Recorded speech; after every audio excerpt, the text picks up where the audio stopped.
All right, welcome everybody to today's Survivor Circle. My name is Becky Perkins. I'm the Survivor Support Specialist with Zero Abuse Project, and we're very glad that you've joined us today. We are recording this session, so if you need to step away for your self-care or for your schedule, please feel free to do that.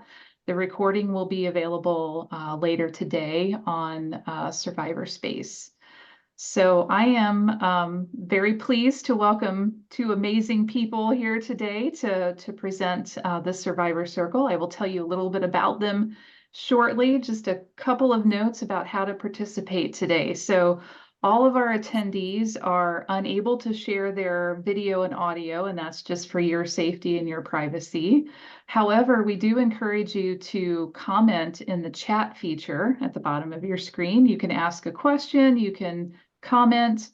When you do, you have a couple of options. You can comment just to the host, which is me and our panelists today, or you can comment to everyone, which includes the attendees as well. So we hope that you will ask questions and participate today.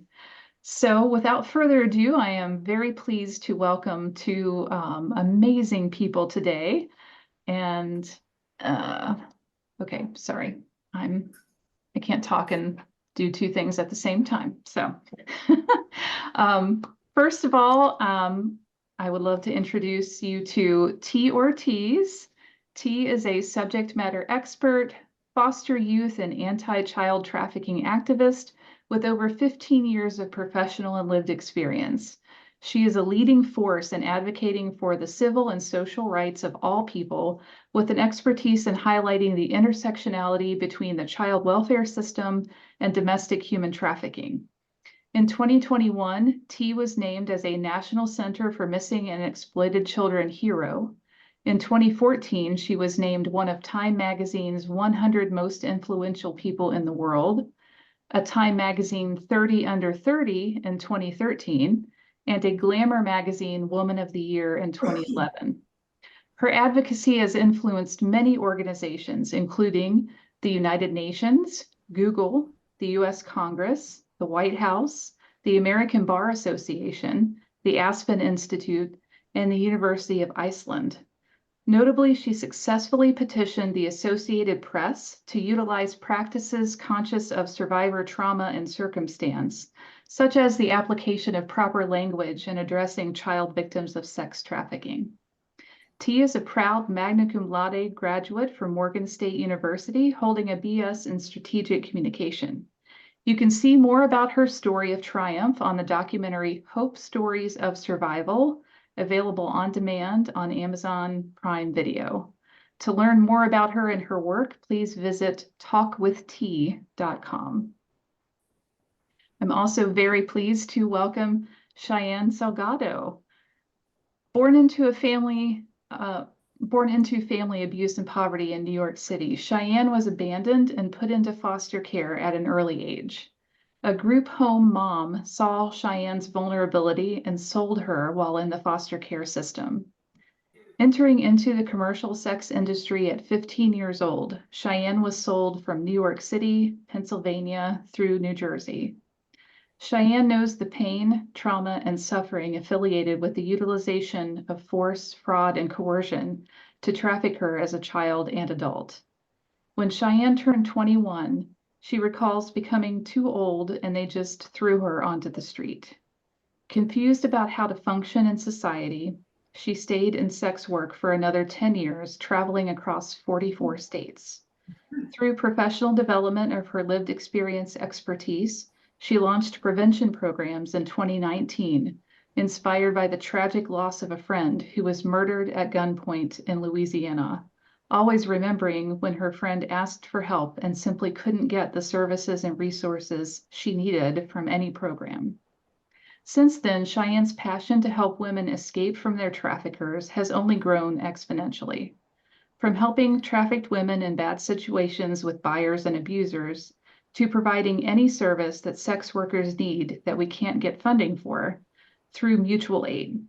In In 2021, she provided expert consultation resulting in changes to legislation regarding money laundering, resulting in the tracing of Bitcoin and other electronic currencies. She has also worked with local, tribal, and federal law enforcement in bolstering tribal identification and response protocols.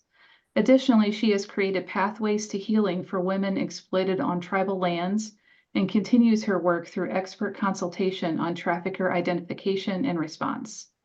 Even when Cheyenne has personally funded her prevention programs, she believes in her principles of care and knows prevention and harm reduction are the best way to help women out of the life.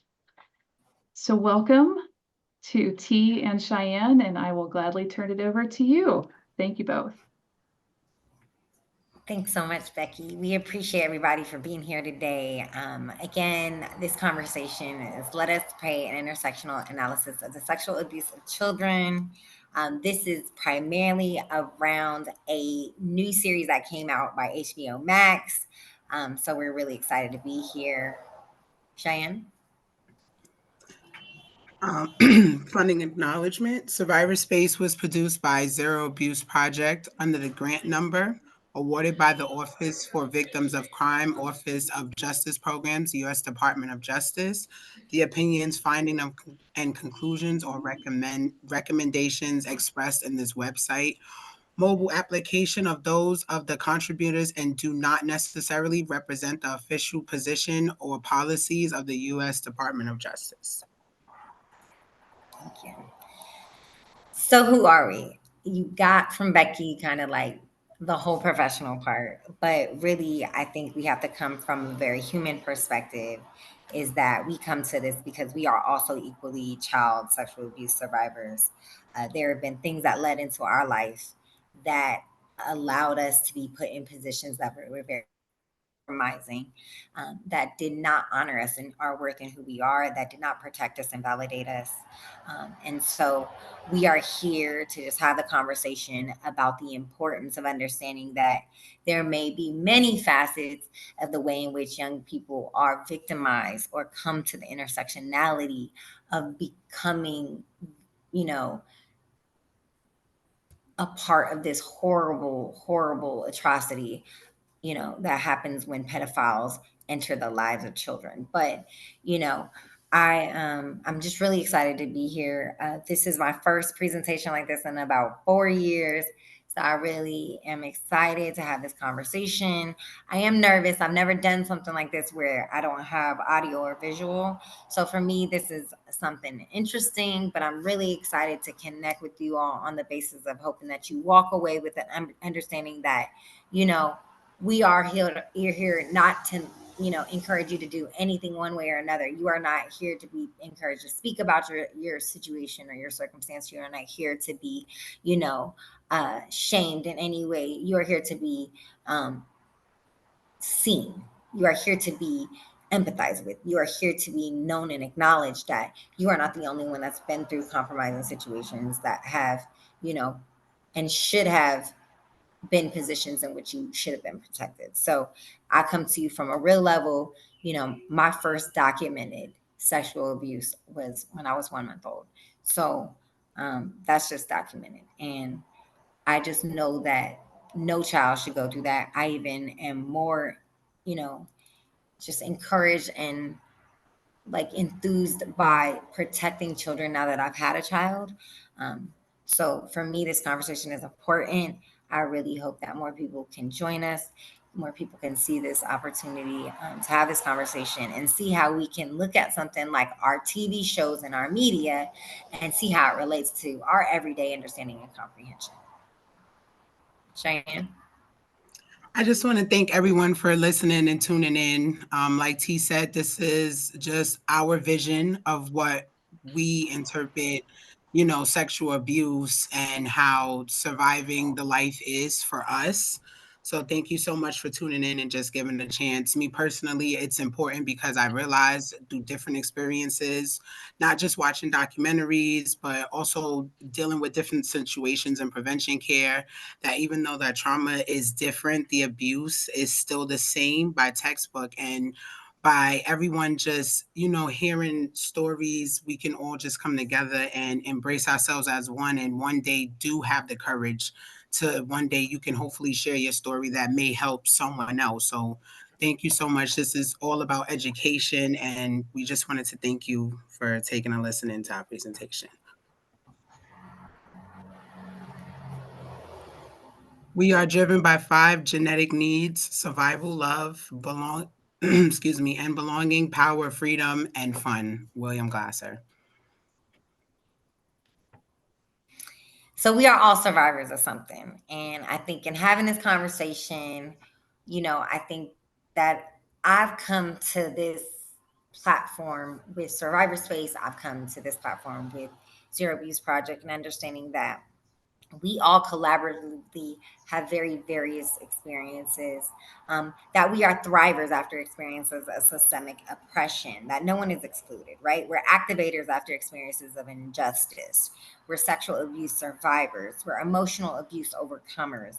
We're physical abuse victories and spiritual abuse reclaimers. So a lot of us have been through these atrocities, been through these types of experiences, and we have been able to overcome, or we are going through, or we are recovering from these things. And so you see how I use terminology that was very positive. It is because the whole encompassing ideology of being a liberated survivor and understanding survivorship is understanding that it is not just siloed to either one experience or one population, or I went through this and I went through that. Like, none of it matters. Like, we are all collaboratively contributing partners.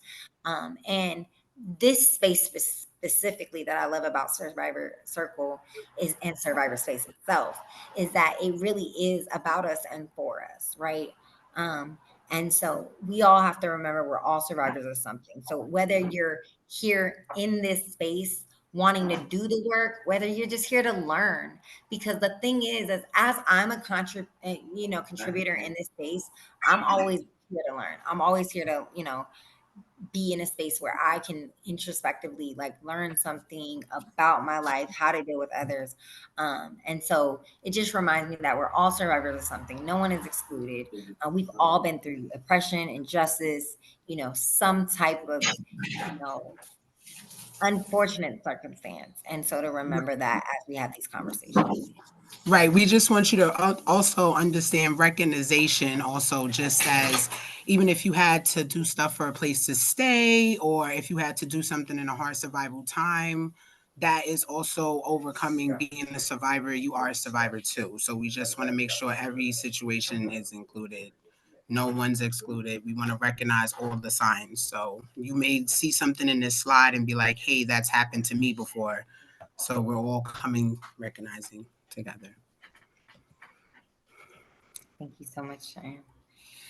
So some of y'all might not have watched the series, and I know I've asked a few people, and they're like, "Oh, well, I haven't really watched the series." It's all good. I'll definitely break it down to you, basically what it was about.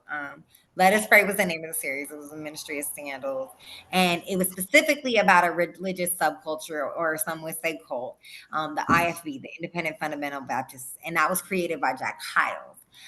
So there's many other stories that have been told recently, specifically about organizations like Nexium, which was created by Keith Rainier, who had recently been prosecuted on some charges. And that was a very big influential case. And they've got some series out, I want to say on HBO Max, called The Vow, and Nexium.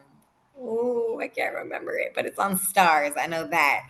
And then the Fundamentalist Church of Jesus Christ of Latter-day Saints. There were various reported founders, but this was specifically a conversation led by Warren Jeffs, and I want to say that was something. Keep Sweetly. I can't see it on my notes right here. I'm not sure why, but that was on Netflix. And then Institute in Basic Life Principles, and that was created by Bill Gothard. And there was recently I want to say Shiny Happy People with the Duggar conversation. And then there was this conversation specifically around Scientology. So there's been a lot of different recent documentaries and docuseries that really highlight the religious subculture. of different specific scenarios that have had instances of child sex abuse. So we obviously, being survivors, we can't have this conversation without specifically calling out and having full acknowledgement and recognition of the survivors that shared their story here. So the highlighted survivors of Let Us Pray really highlighted Ruthie Heiler and Larissa Newman. They were unfortunately abused by Aaron Willing, that had an authoritative role over them. Kathy Durbin was abused by her principal, Paul Fox. April Avila and Rachel Peach was abused by their youth pastor, Victor Montero, and Annette Miles, and 10 others were abused by the founder's son, David Hiles. And that's another story. We're going to get back to David Hiles. And Amanda Housekeeping was abused physically by her parents, Boyd and Stephanie Householder, in which they later went on to have 102 counts of all types of charges, including sodomy, rape, physical abuse, restraints. I mean, it went on and on and on. It was 102 between both of her parents, Boyd and Stephanie Householder. So again, as I talked about, this is about embracing the fact that we all have different experiences. There's different subpopulations of us, that we all come from different religions, right? So this conversation and seeing the series really made me understand that there were so many things that were so relevant and comprehensive across like the populations, right? So it didn't matter if it was like a religious background in which an organization, or, and it crossed, people who had experienced rape and molestation and incest and sexual exploitation and trafficking and labor exploitation and trafficking and military misconduct, right? And, warfare, child soldiers, things like that. And so it just really made me understand that so many of the same instances, they just incorporate and they intersect in so many of these relevant populations who have endured trauma, who have come from these situations and circumstances as children. So it just really, really highlighted that. And I think that's really what the foundational conversation is about, and really understanding the intersectionality in which we all have very similar experiences, but we have very different experiences in the same. So we really want to talk about how, the basis of indoctrination, right? And we want to start out and saying, this may not be everybody's story. This may be snippets of your story. You may hear, understand it all, maybe parts. Nothing is cookie cutter, but just some basic indoctrination that we've seen specifically in parallel to the series. And if you want to go ahead, Cheyenne. The adult is always right, even when they are wrong. IBF written rule. So they start out in the indoctrination with an encroachment of beliefs. And you see how I, again, with terminology, use the word encroachment. And I specifically pulled out the definition of this because it says an intrusion on a person's territory, rights, or etc. Minor encroachments on our individual liberties. Synonyms are intrusion to trespass on, evasion of, infiltration of, incursion into, obstruction into, overrunning of, usurping of, appropriation of, infringement of, impingement on, or impinging on. So not to get super technical, because I know that I'm talking to an audience that has understanding of this from real life experiences. I know I'm preaching to the choir, but I just wanted to spell out how deep the terminology has to really be parallel to what we're talking about and synonymous with the trauma that we have experienced, right? So a lot of it, when we talked about the series and we talk about how all of these other populations, there's a lot of befriending and trust building, whether even if not, it comes into it in a violent way. We've seen Stockholm syndrome happen. There's a figure of authority, whether it's in the position in this capacity in the series where it was authoritative figure of supposedly God. It was authority figure in the organization. It was authoritative figure in the schools. That is something that happens in our abuse, unfortunately. And I'm preaching to the choir. I know who I'm talking to, right? The familial relationship, right? Whether it's I want to play daddy, because in these specific scenarios, there was Kathy Durbin, right, who was a part of the survivors that come from the series. And she had this situation with her principal, Paul Fox, and she felt this fatherly figure. She once told him a story about a bear in which her friend said she kept because her father gave it to her. And so she told the story to Paul Fox, and Paul Fox then came back and gave her a bear. And she was really feeling this like intense emotion of like, wow, he gave me a bear. I feel like this fatherly figure, and this is great. And then he was like, there was something else in the bag. And there was these skimpy little underwear.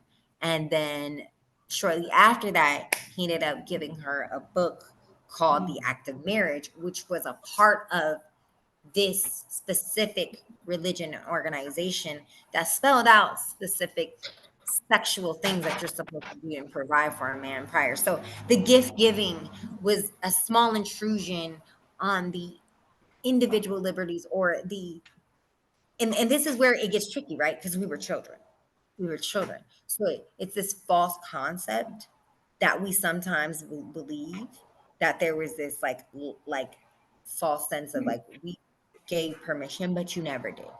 You never did. They gave gifts. They provided authority. They befriended. They trusted. The familiar relationship. It was all an encroachment.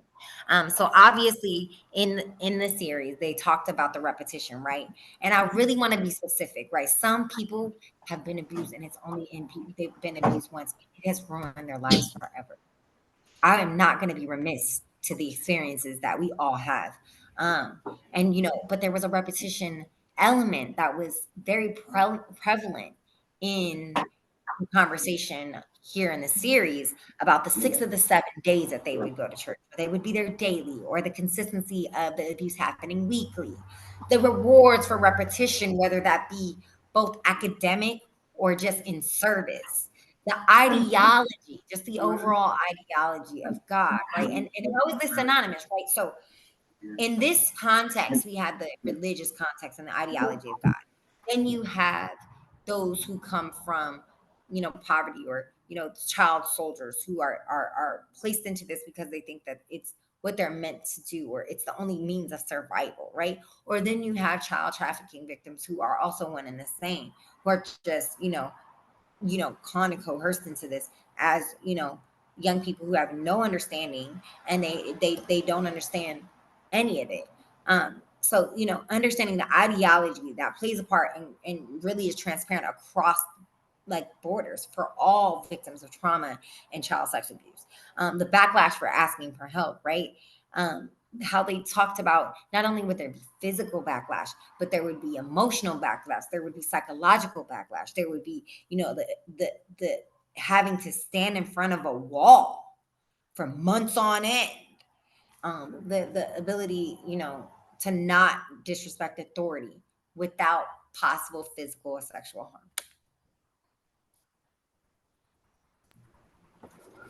Children, obey your parents and the Lord, for this is right. Amanda Householder. So we talk about the dictation. Dictation is the action of getting orders authoritatively or categorically. And this is the second understanding of dictation. We talked about in this, there was the rule setting, the rule of God. They said first there was God, then there was the pastor, then there was men, then there was women, then there was children. That was very clearly indicative of the next part of the power wheel of abuse, right?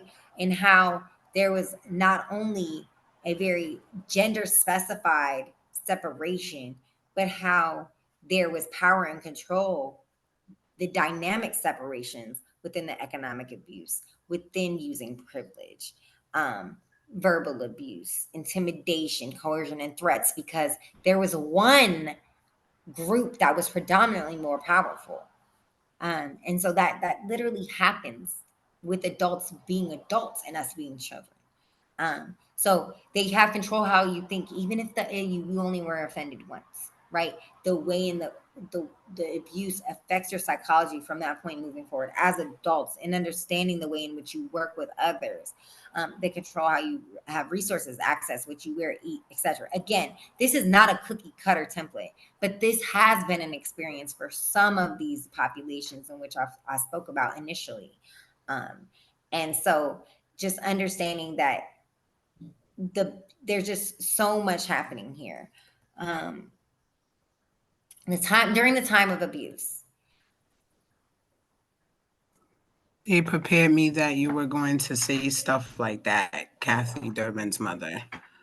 I just wanted to elaborate a little bit about the quote for a second.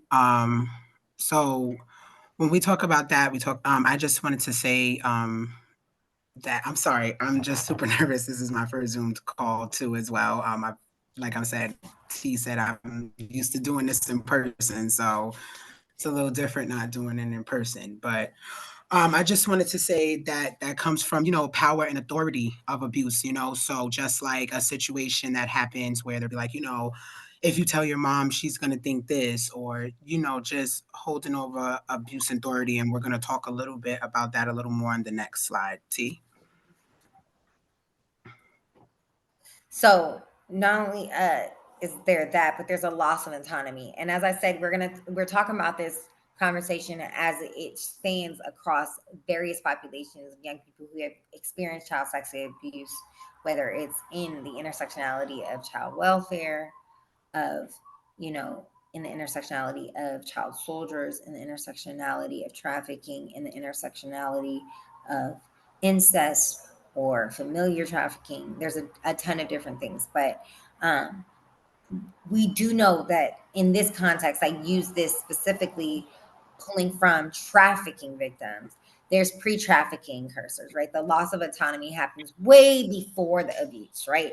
There may be abuse, or in some cases, it may not be abuse. It may be neglect. It may be nobody really comprehending and understanding your needs as a child. You may have a broken home, or you may have an absent home, a parentified home. You might have somebody that's always at work. There may be violence, or there may not be violence. There just may be lack of attention, lack of control since the turning point. That just basically is just talking about the precursor of being a child, not having control.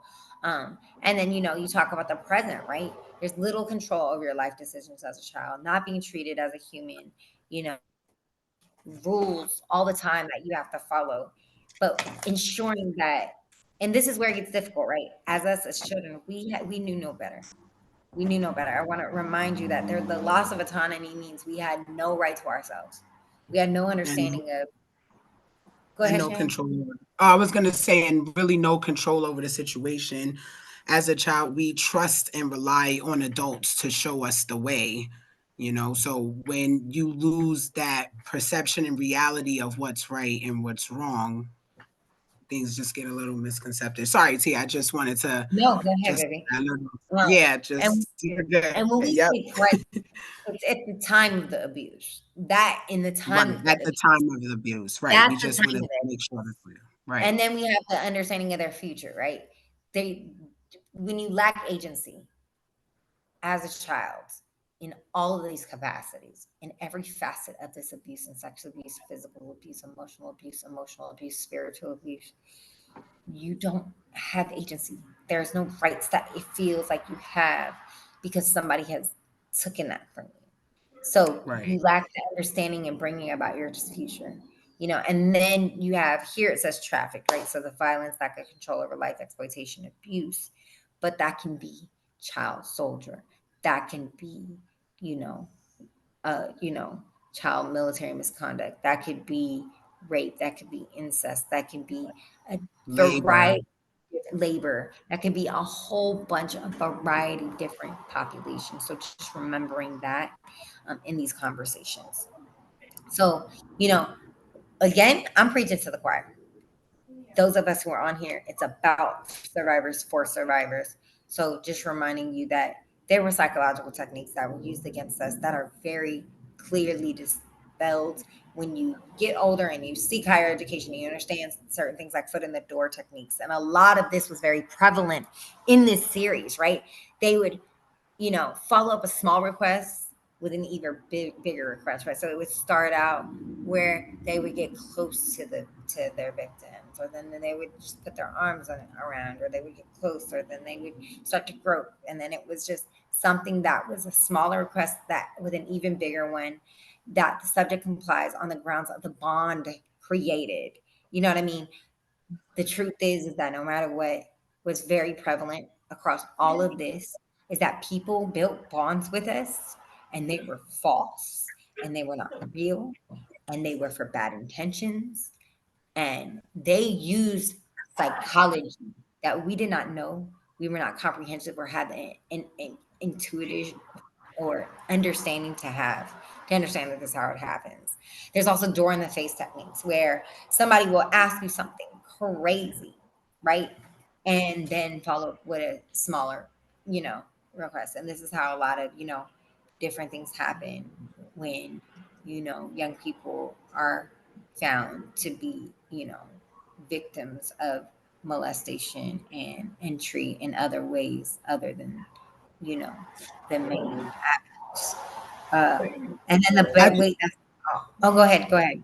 Oh, sorry. I just wanted to also, on that note, T, with you, I just wanted to introduce a thing called boundary pushing as well. So when they build these relationships with us, when they try to get close to us, like she said, front door technique, but it can be in a different, more way of like, hey, like if I do this, will you tell? Or, just everything's always like a boundary push. So predators know which way to go depending on how you respond. So everything is based off of response. So I just also wanted to introduce that a little bit too with the front door technique that is also a thing as well. Like it could come from friends, like it's like a form of peer pressure, and you feel, just uncomfortable and just unsettled about these things. So that's also a thing too. It can also be like a boundary push during this situation at the time of abuse. Like while they're getting close to you, they'll just, add things little by little to just get a reaction off of a push. Go ahead, T. And Sorry. like I said, we are preaching to the choir. We are really Right. only overviewing this information to again validate experiences. Right. And You also help you recognize things that you have never, understood that can be a form of abuse. Like, wow, that's also happened to me. So we just want you to just understand different steps and different ways because maybe this could have happened and you just, brushed it off or something. But these are real steps and things that predators and groomers do to children because we have no intuitive and we rely on them, as I once said, on what's right and what's wrong. And on that basis, sometimes this is the moment where allies understand that they are survivors. If they Right. understand basic understandings of the comprehensions of how someone enters, and understand they may have, you know, and they may be more connected to this work than they may have been intentionally Right, because otherwise.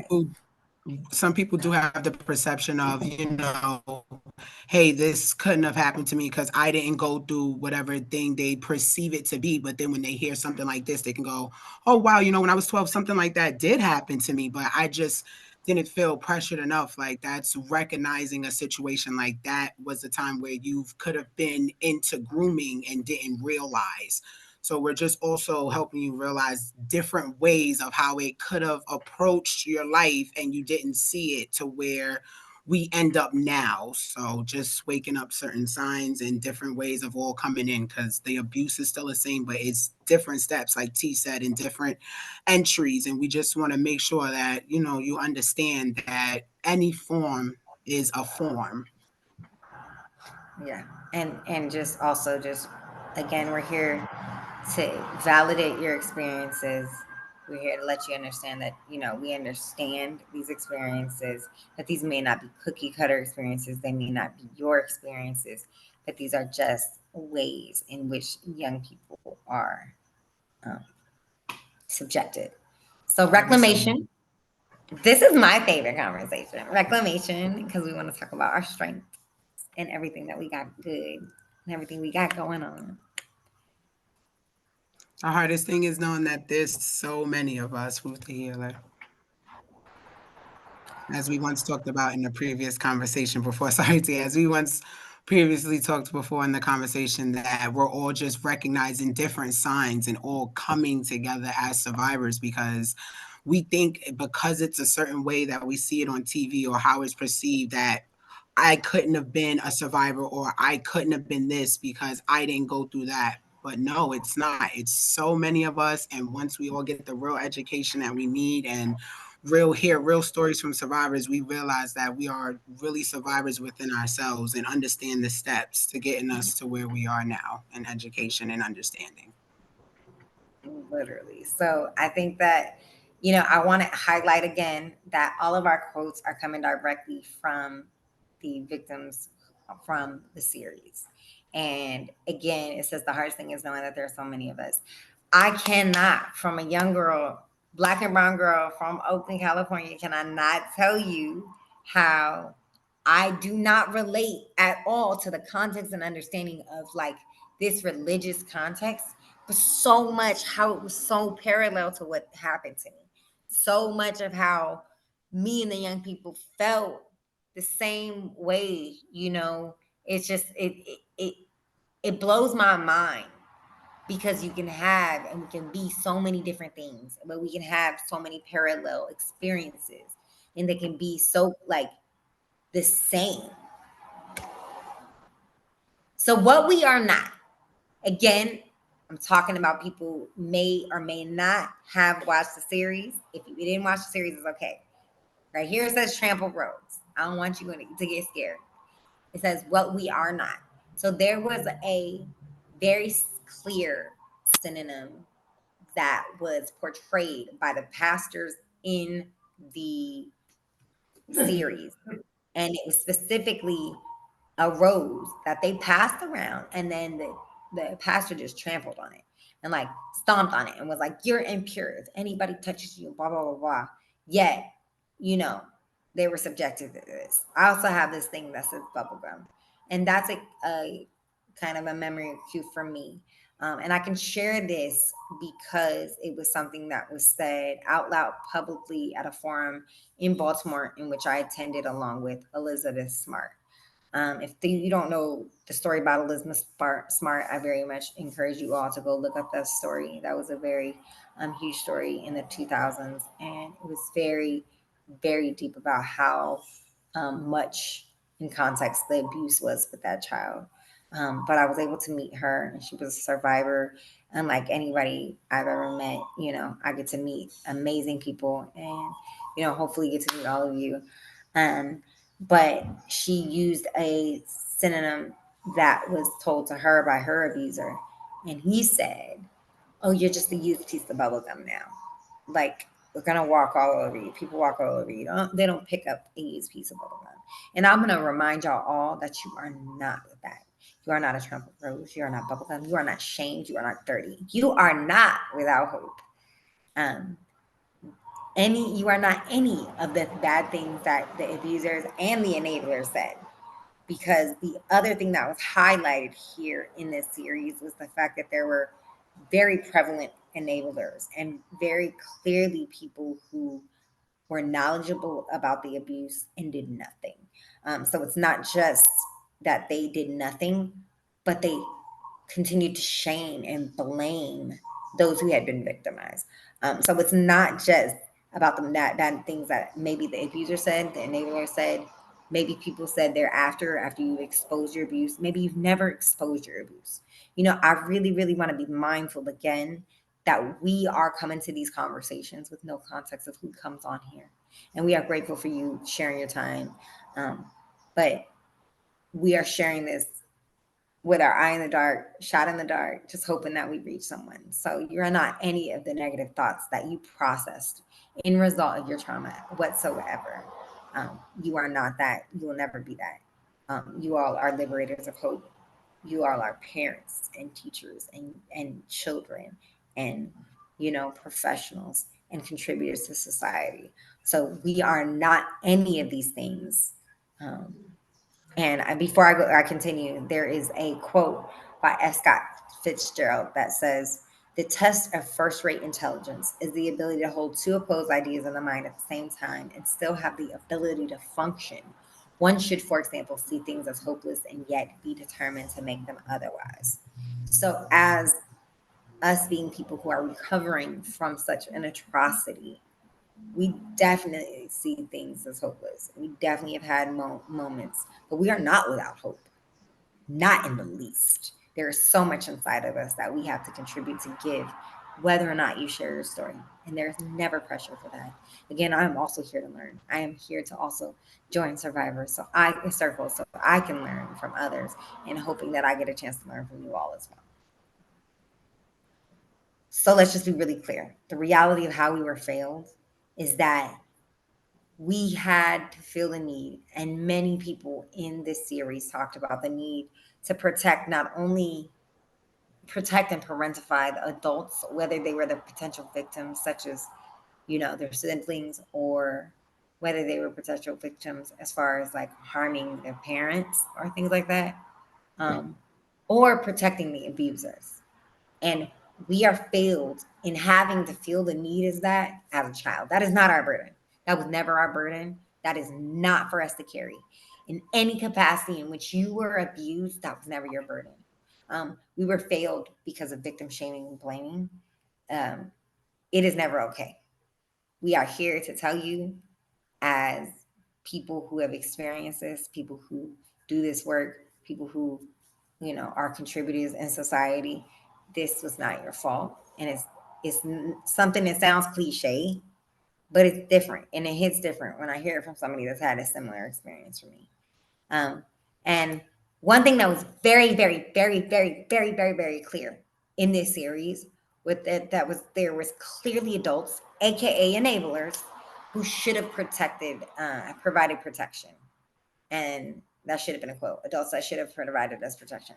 And that included Jack Hiles, the founder of this IFB, the John Jenkins, Bruce Goddard, and Brenda Stevens, which is Brent Stevens' mother, which is the stepson of David Hiles. So I earlier said we would get back to David Hiles because there was not enough highlight to talk about in the series. Now, when I say the series is interesting, they very vaguely very vaguely overview the fact that Dave Hiles had a stepchild that ended up coming to the hospital with multiple fractures and things that had happened. And someone who was an investigator for homicide that was like, no, don't let that baby go back into the care of this guy. He's going to end up dead. And like a week or a month later, the baby ended up dead. So not only were there all these people that should have protected them because they were in authoritative figures, they were the leaders of the circumstance in the organization, but they failed to protect young people in a multitude of ways. So empathy with allies and other survivors. This is a really important conversation, and this is really the encompassing role of this conversation is to really remind us all that, again, even though we have different experiences, we collaboratively do have very similar realities. We all carry this guilt inside us for victims that are not ours. And that's by Kathy Durbin, who is also a victim from the IFB church that was highlighted here in the Let Us Pray series. And I couldn't shake how prevalent this was, because it's not just real for survivors, right? Like carrying the guilt of like maybe that person who hurt us harmed someone else, or maybe we know they harmed someone else, or maybe, it was the unknown, or, any of that, right? And carrying that guilt, but also for allies. Vicarious trauma is real. Understanding and empathizing with the understanding that this could have been someone you loved. We all carry this guilt. So for me, it was really important for us to highlight that quote because it just was so prevalent to both allies and survivors. So I want us to do a small exercise. This is where it gets a little tricky. I know we can't do audio and I know we can't do visual, but I really just want you to think about this. And these are just little bullet points I want to highlight as I ask you a few questions. So I first want to say that we are all survivors of something. just as I highlighted earlier. We have all been through situations in which we had mistrust or false trust or want for belonging and uncertainty, is nothing any of us are immune to. We've all been there in our life circumstances. We've all specifically been there even as children. So I also just want to highlight that whether you're allies or survivors, comprehension of this injustice is universal. So again, I have this conversation to you as a survivor coming to this to survivors, but also not knowing where you all are. Like I said, this is a shot in the dark. We don't know who's on the call. We don't know what your levels of expertise are. We don't know if you're contributors. We don't know if you're learners. We don't know where you stand, but we love you and we're thankful for you being here. So, just understanding that the comprehension of this injustice is universal. You never know what context someone is led to work. And that is very imperative in understanding why some of us do this work, and understanding why some of us choose to talk about our experiences, and understanding why some of us don't, why some people identify, why some of us don't. And understanding that, just like as I said, some people may not understand that they were survivors until we have certain conversations. But also there may be some people that had lived a great and beautiful childhood in life, and they are amazing contributors based on the ability to empathize with us and understand it in a different way. To find value and resources in everyone you meet, and to be liberated by knowing that there are others that can comprehend and empathize with you in subtle ways. So that last line specifically, in subtle ways, I want you all to take note. And this is just a small practice that we're going to do. A small practice. And I want you to take note if you can say yes to any of these things. Have you ever wanted someone to notice you? And this could be a boss, a potential boss. It could be a recruiter. It could be like a parent. It could be a teacher. It could be anything. Have you ever wanted somebody to notice you? If so, take note. Have you ever succumbed to peer pressure? If so, take note. Have you ever had a hard time paying for things you needed? If so, take note. Have you ever trusted someone you shouldn't have? If so, take note. Have you ever wanted to be a part of something? Reminder, here, this was all about a church. This could be about a team. This could be about an organization. This could be about a marriage. This could be about anything. Have you ever wanted to be a part of something?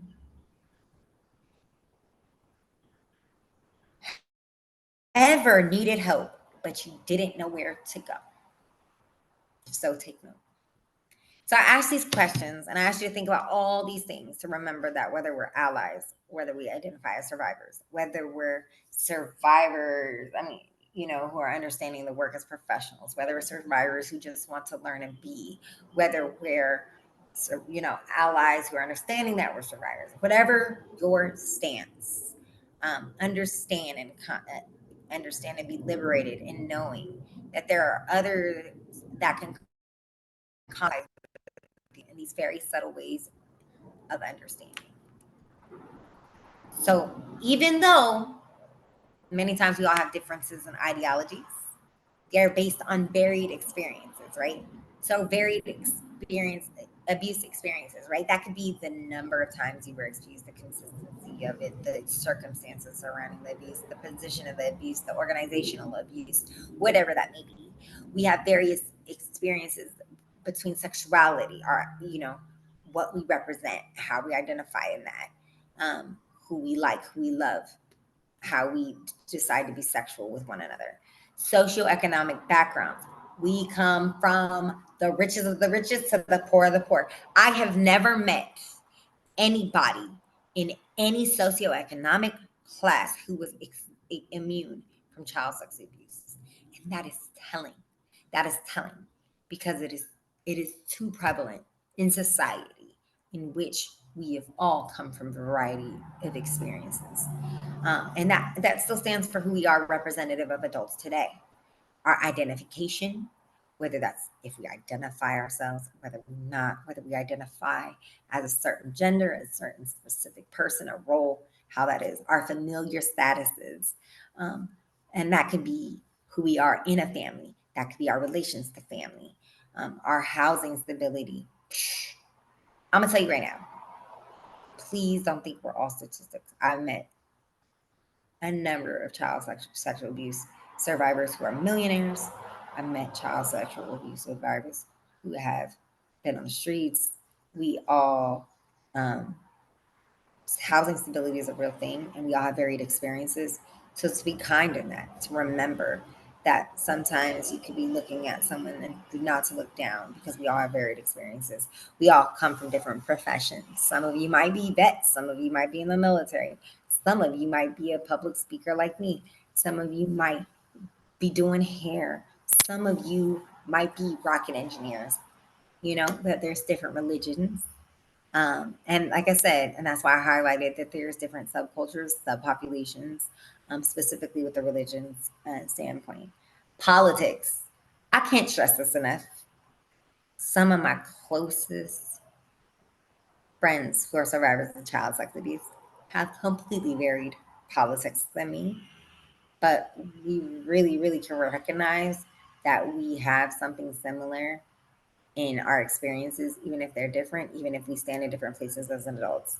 And that there's varied experiences in regards to the support that we have, and provided to us, not only in the experience that we have in its entirety, but in the experiences that we have in our healing. Did you want to add anything? Yeah, I just wanted to say with enough support and enough, of everyone trying to share their story in different ways, we can all help each other heal. I personally myself was very touched by the story because I just going through that in foster care and just looking like, wow, I would never have really thought that would have gone on through the church. And even though it was a different entry level point of something, like I was able to recognize more things because the abuse was the same. So even though we all have different experiences and different entry levels, the predators and the trauma is literally the same. And wanted to thank you guys so much for really helping us understand that this situation and this documentary that we watch can also be informative, because a little bit of everything that happened to them has also happened to us too, but just in a different form of way, but the same type of predator. So thank you so much for really helping us thank you for, I'm sorry, I'm just super nervous. I really just want to thank you guys because this story really meant a lot, because I was definitely scared and powerless because of power and authority. And looking at Kathy's story, it made me realize that she was the same within me, and it found a little bit of empowerment for myself. And even though for people who didn't watch the documentary, I don't want to kind of give away the ending, but just how the ending outcome came, I was just still very proud of her for standing up and having a voice, because I didn't do that within myself. So even I had the same story, but in a different form, I still found the same type of support. And that's what we're here to do today.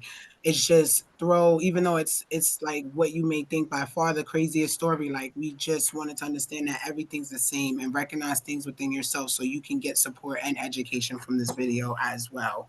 Because abuse is abuse in any form, in any way. And like T said, you are not excluded.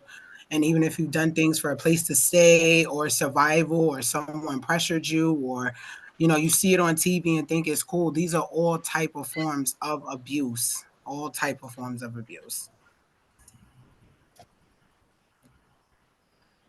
Victims of child sex abuse don't stay children forever. We grow up and turn into survivors. And today I am their voice, Kathy Durbin.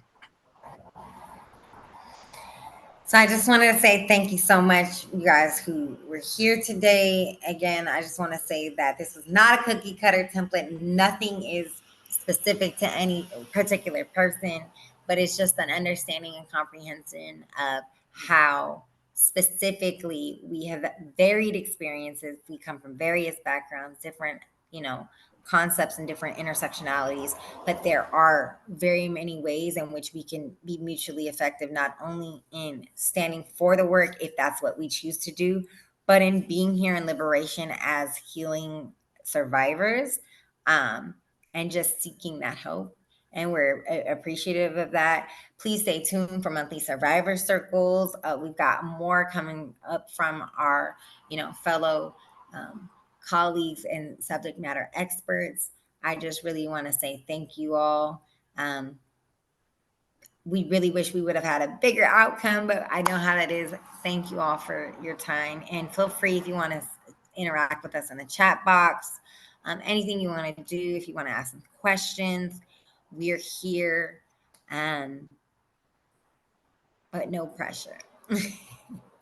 I just wanted to also add, the series is very great. I recommend you get into it. It is a little intense for some people who are not fully experienced, or it's too relatable, so it could be too much to really pause. But I really suggest that you do watch this documentary series. It does open a lot of stuff, even doors that I've, haven't really explored, that I've opened myself. And I've been in this line of work and abuse for almost 15 years now. So it definitely helped me open up a little more to help educate more. And now I can definitely open up my line of work with a new pair of eyes. So even if just watching one or two episodes, like, it will really just, be a congratulatory if you can't get through it. But I really suggest you watch this documentary. It's definitely a very, very good and eye-opening documentary. And like T said, thank you so much for taking the time and open education. Our stuff is at the bottom. Becky, thank you so much.